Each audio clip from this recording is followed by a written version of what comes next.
लुकाप्रमाणे जेजू ख्रिस्ताची शुभ वार्ता. हे घडून थोड्याच दिसांनी मोरी उठून जुदाच्या डोंगराळ प्रदेशांतल्या एक शहराक धावाधावी गेले. थंय झाकारीच्या घरा भितर सरून एलिझाबेथीक तिने नामान केलो. एलिझाबेथीन मोरयेचो नामान ऐकताच तिचे कुशींत असलेल्या बाळकान उडी मारली आणि एलिझाबेथ पवित्र आत्म्यान भरून व्हडल्या थाळ्यान म्हणाले, स्त्रियां भितर तू सदैव आणि सदैव तुझे कुशीचे फळ. म्हज्या सोम्यांचे मातेन म्हजे बेटेक येवचे हे भाग खंयतावन म्हाका फावो जालें.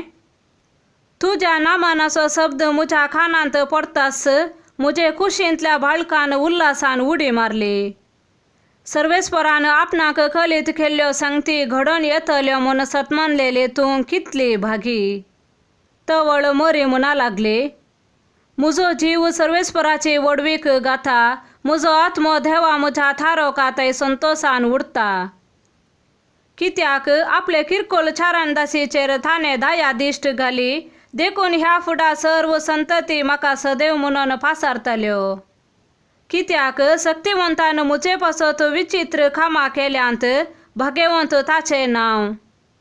आपणाक भियेतल्यांचेर दाखयता तो काकूळत संततेतावन संततेपर्यंत. आपल्या भावल्यान ताणे बोळ दाखयला, आपल्या काळजांत व्हडपण चिंतल्या घरव्यांक ताणे दुस्पटायल्यांत. पदवेदारांक उंचाच्या नातावन ताणे सकला घाल्यात आनी किरकोळांक उंच उबारल्यात. भुकेल्यांक ताणे बऱ्या वस्तूंनी भरल्यात आनी ग्रेस्तांक रित्या हातांनी फाटी धाडल्यात. आमच्या पुर्वजांक दिल्ले बसावणेक ताणे पाळो दिलो आनी इस्रायेलाक आपल्या साकराक तो आदार दिवन आयलो. उगडास ताणे दवरून दाखयली दया अब्राहमाक आनी ताचे संततेक सदांखाल. मोरी सोडून 3 महिने एलिझाबेथी सांगाता रावली, उपरांत आपल्या घरा फाटीं गेली. देवाचे उतार हे.